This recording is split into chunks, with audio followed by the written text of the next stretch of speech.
Now we're going to go into the anatomical parts of the heart. In lecture, we talked about something called the pericardium. If you can see, there's kind of like this nice shiny tissue that goes around the heart.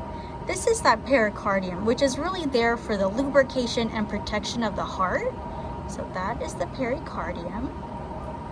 Still looking on the outside of the heart, this right here, this pointy region of the heart is called the apex.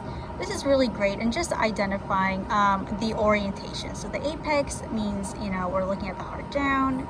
This is the top portion of the heart. Now we're going to go into the heart. Now, for some people, it might be a little bit confusing. How do you determine which side of the heart you're looking at? Is this the right side or is this the left side? So you can really see the muscle difference here. The right side of the heart is much thinner than this left side. And if we were in class, I would ask you why you guys would think that is, but unfortunately, we're not. So I'm talking to myself. Anyway, so we talked about the blood flow of the heart, right? The right atrium and the right ventricle, so the right side of the heart, it's really only pushing out the blood into that pulmonary circulation.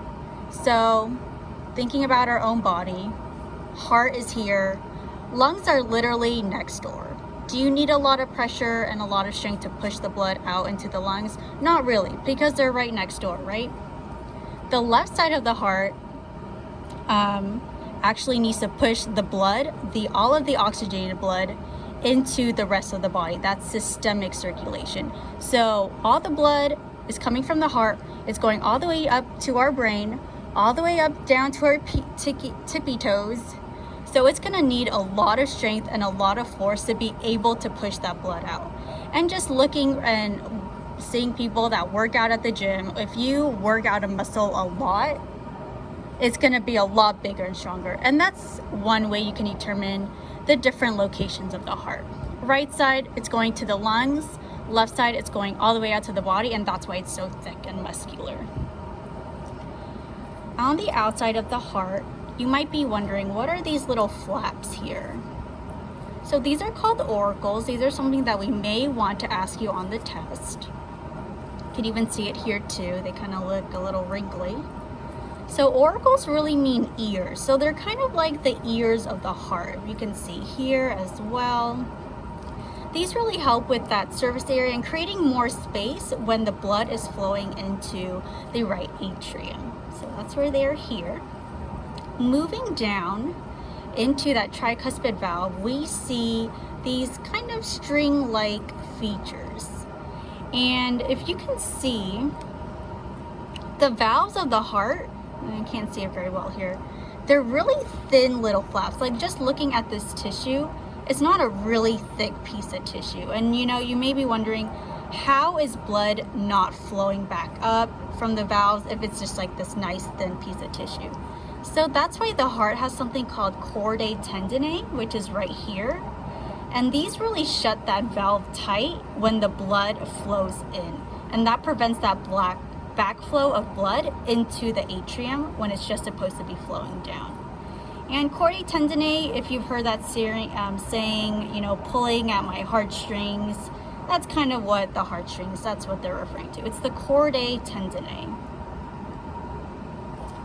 Okay, so another feature that the right side of the heart will have, not this side, is something called a moderator band. So right in here, and see that nice band. Let me show you one on the cow heart. It's a lot bigger. It's cut. It's not supposed to be cut. But this is where the moderator band is. This is a second way you can tell which side of the heart you're looking at. Like I said before, the really thin walls, so right and left. Obviously, since these walls are a lot weaker, the heart is going to need something to prevent that overexpansion. And that's where that moderator band comes in to help maintain the shape of the heart and preventing from overexpansion when all of that blood comes through. So moderator band is something else we would like you guys to know. We talked about the ventricular septum, sorry, I don't think it's a something in the brain.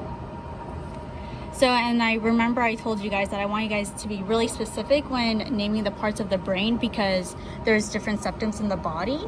So in the heart, we actually have another septum that obviously separates the right septum from the left septum, or sorry, right side of the heart from the left side of the heart. So this is that interventricular septum here that we see. So on the final or practical, please write interventricular septum so we can determine it's from the heart. Okay, so moving on to the heart. Moving on. So this, pause.